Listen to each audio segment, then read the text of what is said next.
El día de ayer comentábamos que los carbohidratos son productos biológicos que se encuentran difundidos en la naturaleza de una manera muy impresionante, ya que son las moléculas que más abundan en la Tierra, en el planeta. Los seres humanos lo que más consumimos normalmente en nuestras dietas son justamente carbohidratos. Poco más de la mitad, hasta el 60-65%, son productos que derivan o que son directamente carbohidratos.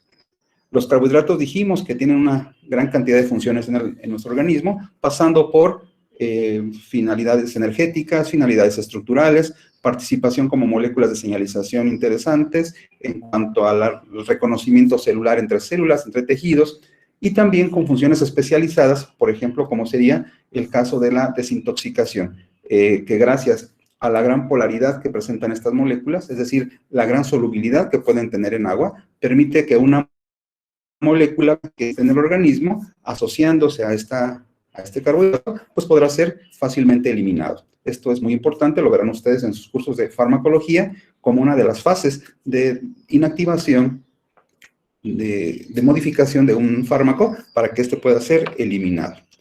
Vamos entonces a comenzar. Miren, yo les había presentado a ustedes ayer esta imagen en donde veíamos cómo los diferentes monosacáridos, que son las moléculas más pequeñas, especialmente hablando funcionales de carbohidratos, esos monosacáridos podían unirse unos con otros para formar cadenas cortas o cadenas muy largas, que se denominaban de manera genérica oligosacáridos cuando eran cadenas pequeñitas, o bien polisacáridos cuando eran grandes polímeros de estas moléculas. Todos ellos formados por polímeros de monosacáridos. Acuérdense ustedes también, doctores, que los monosacáridos son moléculas que pueden tener entre 3, 4, 5, 6, hasta 7 átomos de carbono. Y esto nos hablaba que los monosacáridos podrían ser denominados triosas, tetrosas, ¿recuerdan? Pentosas, hexosas, aceptosas. No hay en la literatura que nos permita entender o que nos permita conocer otras especies que tengan mayor cantidad de carbonos o menor cantidad de interés biológico. Así nos centramos entre 3 y 7 átomos de carbono como componentes de los monosacáridos. De ellos, sin duda, los que presentan gran interés son las hexosas. Acuérdense, hexosas son aquellos monosacáridos que tienen en su estructura 6 átomos de carbono. Estos átomos de carbono, estos monosacáridos, dijimos que se encuentran en la naturaleza en forma de cadenas abiertas. ¿Recuerdan ustedes? Dijimos que eran las proyecciones de Fischer. Y que estas moléculas abiertas, cadenas abiertas, que podíamos representarlas de manera vertical, horizontal, generalmente es en línea vertical, estas moléculas podían también, al entrar en contacto con el agua, ciclarse, sufrir un fenómeno de agrupación molecular, un reacomodo molecular que generaba un anillo. Un anillo puede tener 6, de los cuales uno es oxígeno, o bien 5, de los cuales uno es oxígeno. En el caso primero, cuando se forma un anillo de 6, dijimos que la molécula se denominaba pirano, o derivaba del pirano, y al monosacárido le decíamos justamente piranosa. Cuando derivaba o se formaba un ciclo de 5 átomos de carbono, de los cuales uno es oxígeno, no lo olviden, este se llamaba furano, ¿sí? Y derivaba del furano, perdón, y el monosacárido sería una furanosa. El día de hoy quiero que vean la imagen que está apareciendo frente a ustedes y quiero que sí se impresionen, se preocupen un poco, pero se preocupen porque nos vamos a empezar a ocupar. Hoy se van a ir ustedes con la sensación y con la idea, seguramente la seguridad, de que ya saben a qué se refiere esta complejidad que ustedes están observando ahí. Por ejemplo, la lactosa que aparece en la imagen, permítanme visualizar el puntero. Esta imagen que ustedes ven aquí es la lactosa, el azúcar de la leche, lactosa, la sacarosa, el azúcar de mesa, comúnmente referido así, ¿verdad? Y la maltosa, que es un disacárido de glucosa y glucosa. Bueno, voy a centrarme en estas dos por lo pronto. Vean, tenemos el azúcar de la leche y el azúcar de mesa. Estas dos, vamos ahorita a intentar desmenuzarlas para que ustedes comprendan a qué se refiere. Bien, primero, este es el azúcar de mesa. Vean, azúcar de mesa. El azúcar de mesa, cuando ustedes la utilizan para endulzar los alimentos o las bebidas, pues lo que están haciendo es agregar una molécula, un compuesto, mejor dicho, un compuesto formado por dos moléculas. Una molécula de glucosa que se une con otra molécula de fructosa. Obsérvese, doctoras y doctores, cómo la primera, la glucosa, es una hexosa, para empezar. Tiene 6 átomos de carbono, 1, 2, 3, 4, 5, 6 átomos de carbono. Esta estructura ya está ciclada, acuérdense, ya está en la forma de Haworth, ¿sí? Ya está ciclada. Repito, 1, 2, 3, 4, 5, 6 átomos de carbono. Esta estructura, cuando se cicla, libera una molécula de agua, se deshidrata pues y entonces se cicla. Esta molécula se une con otro monosacárido que se llama fructosa. La fructosa, vean, también es una hexosa. Contamos los carbonos, serían, ¿se acuerdan? 1, 2, 3, 4, 5, 6. 6 átomos de carbono. Sí, los dos son hexosas. Cuando se unen entre sí, doctoras y doctores, dos monosacáridos, lo que se va a formar es un disacárido. En este caso, la unión de glucosa con fructosa produce a la sacarosa.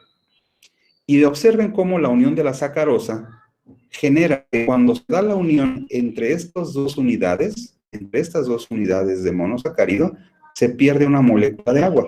Es decir, es una reacción de deshidratación, ¿sí?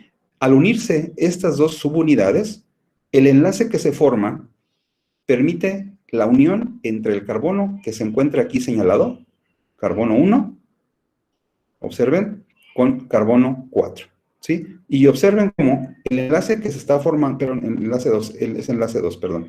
Y el enlace que se está formando aquí, doctores, vean cómo queda, es un enlace de tipo glucosídico, como lo habíamos comentado ayer. Este enlace, observen ustedes cómo queda la O, el oxígeno, está o proviene de este, observen, se encuentra dirigido hacia la parte inferior. Y se acuerdan, dijimos que cuando se encuentra dirigido el grupo H hacia la parte inferior, decíamos que teníamos una estructura que se va a llamar, ¿recuerdan ustedes? ¿Alfa o beta? Alfa. Sería alfa. Alfa, muy bien. Sería alfa, muy bien. Y por eso ahorita van a ver cómo se le da el nombre. Bueno, pensemos entonces que ya sabemos de dónde proviene el azúcar que tenemos todos de uso cotidiano en nuestra mesa. Esa molécula, doctores, es esta misma. Aquí están numerados de manera correcta los carbonos que se encuentran formando parte de cada uno de los anillos. Este anillo, doctores, si ustedes se acuerdan, tiene una forma hexágono. Y los hexágonos derivaban, ¿se acuerdan? De los piranos, ¿sí? De las piranosas. Este de 5 derivaba entonces del furano y por tanto sería una furanosa. Bueno, este nombre, doctores, ustedes pueden decir llegando a su casa, por favor, mamá, papá, hermana, hermano, pásame el recipiente con azúcar para endulzar mi café, o pueden decir, pásame la sacarosa para endulzar el café, o bien, queriendo impresionarlos, porque ustedes ya son expertos en bioquímica, ya están en el camino de conseguirlo, pueden decirle, por favor, pásame el producto que se encuentra contenido en ese se denomina alfa dextro glucopiranosil 1,2 beta D fructofuranosa. Y eso, doctores, se lo van a entender cualquiera persona en su casa, ya que están refiriéndose a la sacarosa. ¿De dónde proviene este nombre, doctores, tan complejo que hemos visto? Que los seres humanos solamente, doctores, solamente podemos utilizar los isómeros de la serie D. Por ejemplo, hay glucosa que se llama glucosa L, la L-glucosa, pero esa L-glucosa, doctores, ustedes la consumen y no genera en nosotros ninguna situación, porque nuestro cuerpo no tiene la capacidad enzimática de reconocer a esa molécula. Por eso, únicamente para el caso de carbohidratos de monosacáridos, lo que utilizamos es la serie D, es la que es activa para nuestro cuerpo, no la L, la D. Y bien, aquí tenemos entonces alfa D, ya sabemos por qué. ¿Por qué se llama glucopiranosil? ¿Por qué piranoso? ¿Por qué tiene que ver algo con piranosil? Porque es un anillo de 6. Ajá, primero porque es glucosa y después porque el anillo es de 6. ¿Se acuerdan ustedes cuando hablaban en clases de química orgánica de los radicales etilo, propilo? ¿Se acuerdan? Butilo. ¿Recuerdan? Sí. Doctora, ¿doctores? Bueno, decían, los carbohidratos se llamaban metano, propano, butano, hexano, ¿se acuerdan? Terminaban en eso, en ano, o terminaban en eno si tenían un doble enlace, o en ino si tenían un triple enlace. Son nomenclaturas raras que no vamos a comentar aquí, nada más para que vean que aplica algo similar. Cuando un radical o cuando una molécula se convierte en una parte de otra, se le pone la terminación -il. Por eso este es glucopiranosil.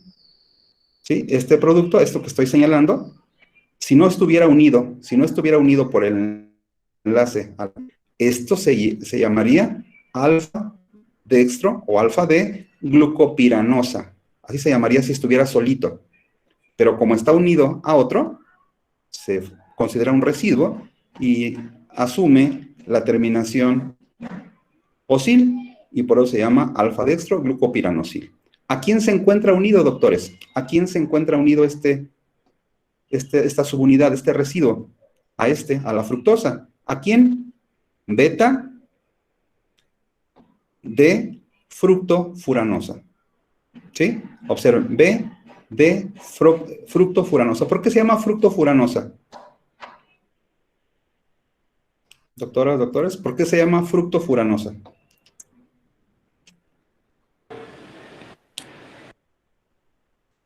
Primero, porque es fructosa, ¿no? Fructo. ¿Y por qué es furanosa? Por la figura, porque es un Por el pentágono. anillo 5. Bueno, el anillo. Ajá. ¿Queda más o menos claro, doctores, entonces? Ya no los van a impresionar cuando vean estas fórmulas. Ya saben a qué se refiere. Paso a la siguiente imagen, vean. Tenemos ahora el caso de la famosa, el azúcar de la leche, la lactosa. Esta es la lactosa. La lactosa es un disacárido que se forma cuando se unen la galactosa, doctoras, que observan aquí, con la glucosa. La unión entre estos dos residuos, es correcto que digamos residuos cuando se empiezan a formar cadenas, residuos de monosacárido, vean, forman un enlace como este. ¿Sí? Al formarse este enlace también, siempre que se forma un enlace glucosídico, doctores, hay una pérdida de una molécula de agua. Por razones obvias, doctores. ¿Qué va a pasar si cuando se pierde una molécula de agua por enlace? ¿Qué se les ocurre que pasaría? Yo regreso la molécula de agua. ¿Qué va a ocurrir? ¿Qué va a suceder? Ocupamos una molécula de agua.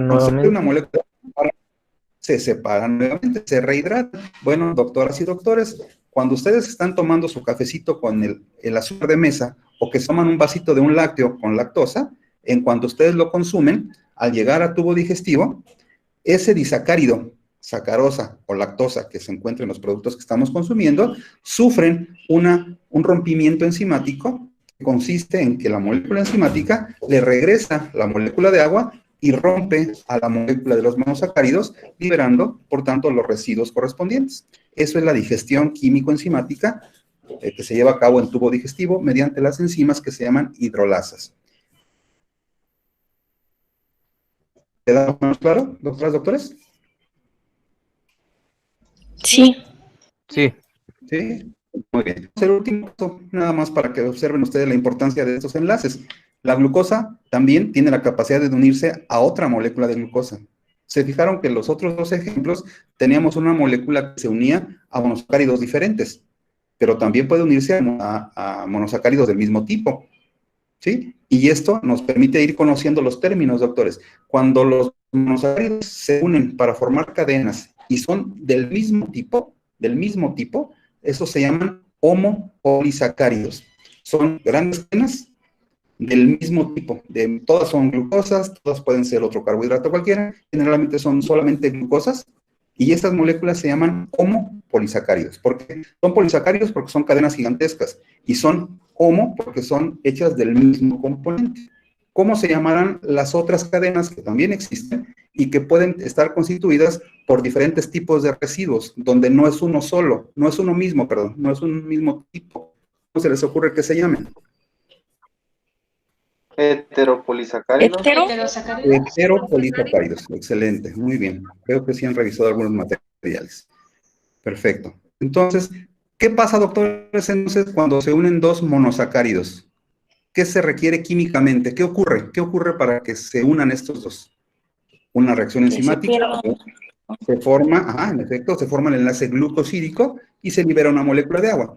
¿Qué tengo que hacer para romper el enlace? Pues introducir una molécula de agua por medio de las enzimas, un grupo especial de enzimas que se llaman hidrolasas, y dentro de las cuales se incluyen las enzimas digestivas. ¿Sí? Bueno, a ver, aquí en este mismo ejemplo, voy a regresar a estos dos factores. Aquí tenemos ejemplificado esto mismo. Cuando yo agrego agua al disacárido lactosa, voy a dar el residuo de galactosa y el residuo de glucosa. La enzima, doctores, que se encarga, digestiva, la enzima digestiva que se encarga de hacer este rompimiento, se llama lactasa. ¿Por qué se les ocurre que se llame lactasa? Porque rompe ¿a quién? A la lactosa. Observen cómo cambia la terminación osa de la molécula sobre la que actúa, y asa quiere decir acción enzimática sobre la que está actuando. Entonces, la lactosa se rompe con la lactasa. La sacarosa, doctoras, doctores, ¿con quién se va a romper? ¿Cómo se llamará la enzima que rompe a la sacarosa? Sacarasa. Sacarasa. Muy bien. ¿Cómo se llamará la enzima que rompe a la maltosa? Maltasa. Maltasa. Y tenemos también otros productos que veremos enseguida. Vean, por favor. Ven, aquí tenemos un producto que también se encuentra en la naturaleza. Son oligosacáridos, son cadenas pequeñitas, pero ya no son formadas por dos, sino vean cómo ya se forman de tres. Tenemos un carbohidrato muy interesante que se llama rafinosa, doctores, que se encuentra en el reino vegetal, en alimentos de origen vegetal sobre todo, y vean, tiene los tres tipos importantes de monosacáridos. Tiene galactosa, tiene glucosa y tiene fructosa. Aquí ustedes, doctoras, doctores, ya no se van a impresionar ni se van a espantar cuando alguien les diga, a ver, ¿por qué aquí dice alfa? ¿Por qué aquí dice alfa y aquí dice beta? Ya saben, ¿estamos de acuerdo? Tiene que ver con la orientación del grupo funcional OH en la molécula. ¿Qué pasaría, doctoras y doctores, si yo tengo una enzima? Pensemos que existe una enzima que se llame rafinasa. Rafinasa. ¿Qué creen que hiciera esta enzima? Separa las tres moléculas. Así es, actuaría sobre este enlace, sobre este y sobre estos dos. ¿Y qué nos iba a liberar, doctores, finalmente? Pues a los componentes de la molécula de rafinosa. Estos son ejemplos de trisacáridos importantes también. La maltotriosa, doctores, que también se encuentra en los productos y nosotros consumimos cantidades importantes también de maltotriosa.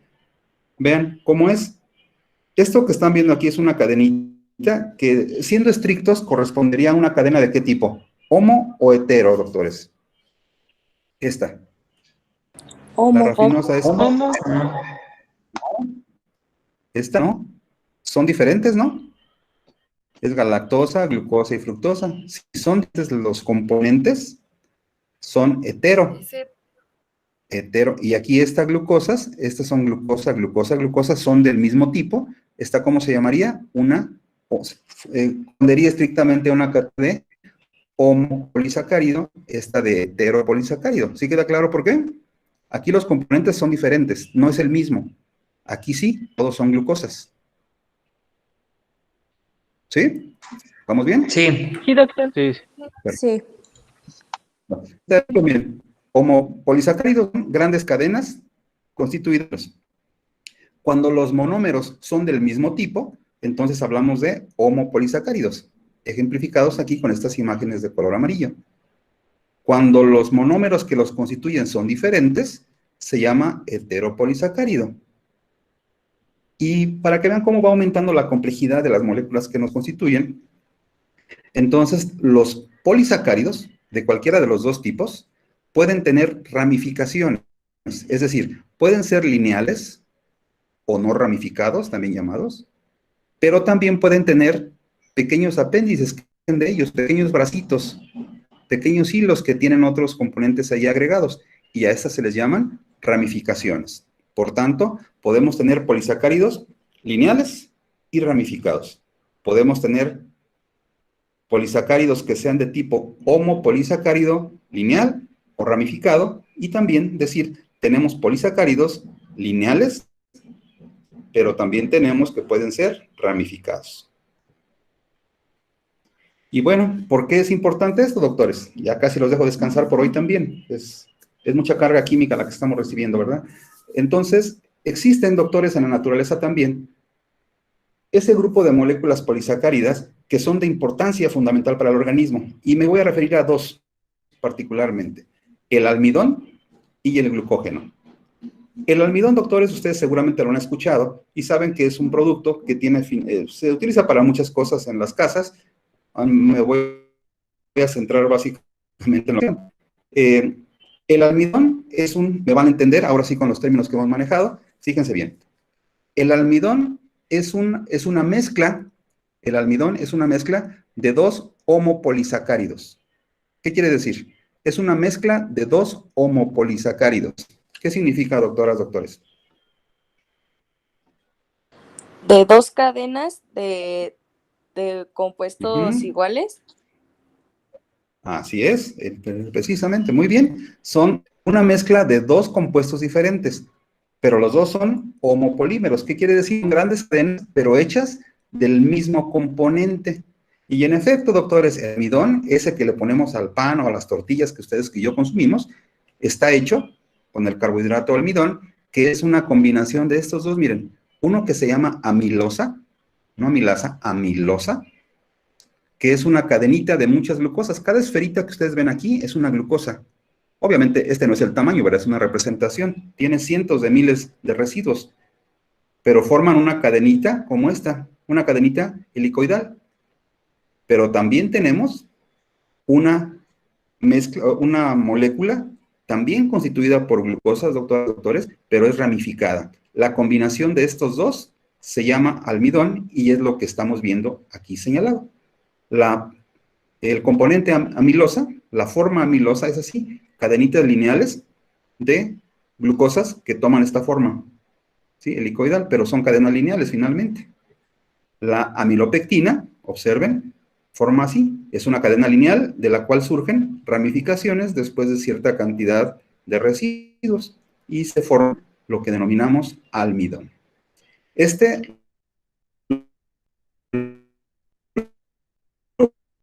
producto y pues es fundamental para... ¿Se les ocurre que lo podemos guardar así como está? ¿Se acuerdan lo que dijimos ayer? Que para poder absorber, ¿qué tenemos que hacer? Romper hasta llegar a los monosacáridos. Monosacáridos es la única forma que podemos absorber. Entonces, las glucosas que van en el pan, en forma de almidón justamente, ¿qué tenemos que hacerles, doctores, para que podamos absorberlas en las tripas? ¿Qué tenemos que hacerle? ¿Qué se les ocurre? Así como está, mandarles va a llegar a mi intestino. Ajá, y actuamos con un enzima que se llama romperlas para que se liberen los residuos de glucosa y podamos absorberlos. Y eso, doctores, se hace con enzimas digestivas, dentro de las que destacan, por ejemplo, también la amilasa, que es otro producto diferente de las enzimas que hemos comentado. ¿Vamos bien? Sí. Sí, doctor. Sí, ¿verdad? Sin miedo, actívense, contéstenme, sin miedo. Bien. Otro polisacárido, doctores, importantísimo para la vida. Ojo, el almidón, nosotros los humanos no lo podemos sintetizar. Podemos degradarlo, pero no podemos ensamblarlo. No podemos crear almidón nosotros. Las plantas sí, son expertas en ello. En el caso de los animales, tenemos la posibilidad de formar un polisacárido fundamental para la vida, que podemos degradar, pero que también podemos ensamblar, sintetizar, y ese, doctores, se llama glucógeno. Y este glucógeno tiene una forma en lo que se refiere a que es ramificado. El glucógeno solamente es una forma molecular, no es una mezcla como el almidón, sino es una sola mezcla, pero una sola especie molecular. Todas son glucosas, sigue siendo un polisacárido ramificado. También en unidades de glucosa, pero este sí lo podemos degradar y también lo podemos fabricar. Que solamente degradamos, pero no podemos sintetizarlo. Y la estructura sería algo similar a lo que aparece aquí, doctores. Y espero que alcancen, acérquense por favor todos a la pantalla. Aquí quiero ver que todos están acercando a su pantalla, porque me interesa mucho, gracias, me interesa mucho que observen cómo tenemos aquí señalado, ¿están viendo que estoy señalando con el cursor? Sí. Sí, doctor. Pues sería una cadena lineal. La cadena lineal serían, por ejemplo, las cadenas que ustedes ven más largas, como esta. Sí, una cadena lineal. Observen cómo los residuos de glucosa que los constituyen, se encuentran unidos por enlaces, ahora sí lo van a entender, alfa 1,4.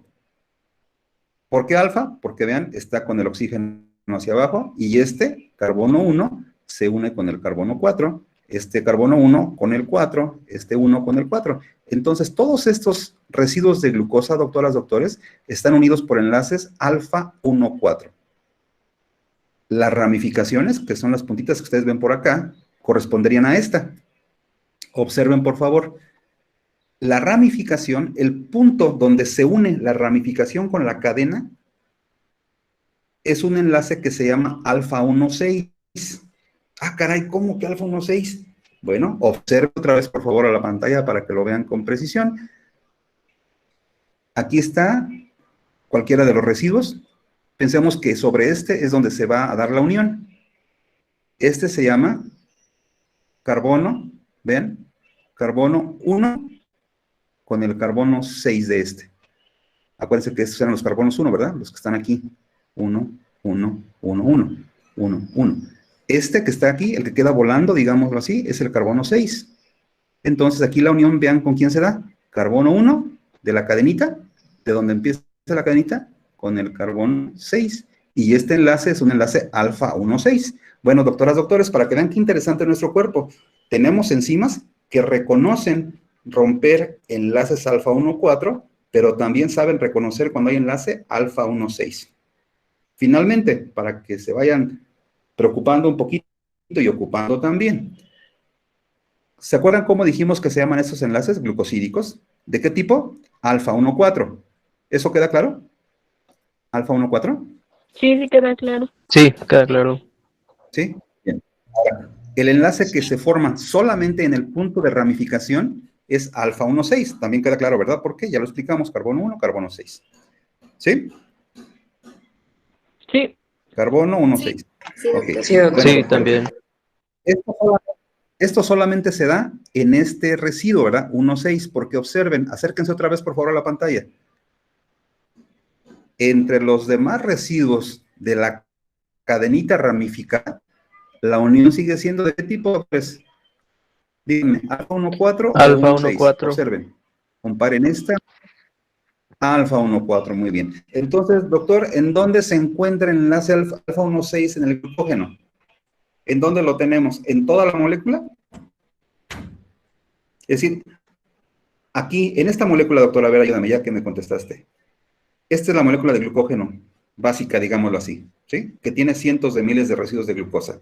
¿Qué se te ocurre, doctor, que tengamos más en cada molécula de glucógeno? ¿Enlaces alfa 1,4 o enlaces alfa 1,6? ¿Qué habrá más? Enlaces alfa 1,4, porque los alfa 1,6 son ramificaciones. Solamente están en el punto, así es correcto decirlo, solamente están en el punto de ramificación. ¿Queda claro? Sí. Sí. Muy bien. Sí. Muy bien. Para terminar con la clase de hoy, doctores, nada más quiero compartirles ahora esto.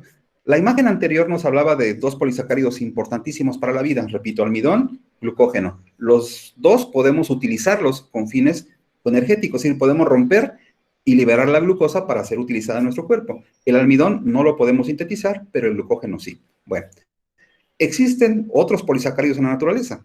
Hay uno que sí me interesa compartir con ustedes, hay muchos más, pero me interesa uno, que se llama celulosa, que es el que proviene de las plantas también, ¿verdad?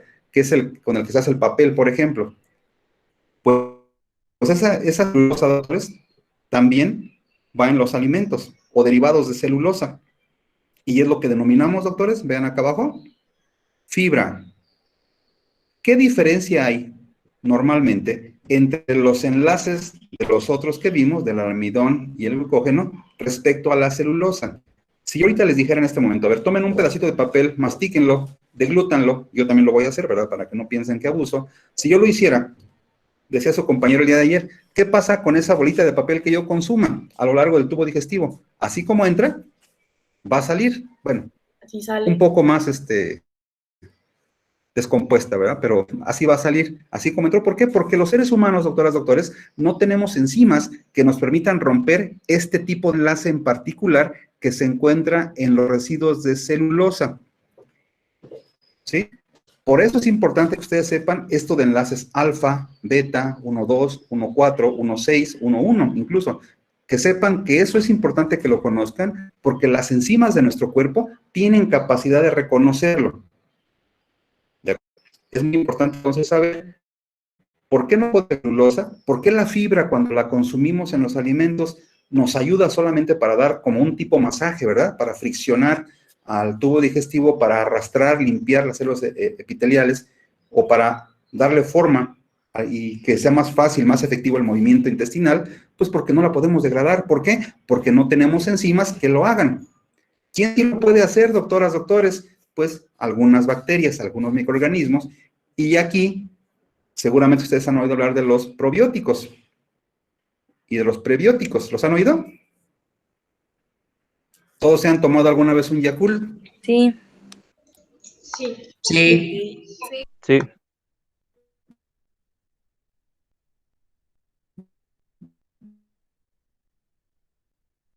¿Se han fijado que se dice que es para mejorar el funcionamiento de la flora intestinal? ¿Por qué?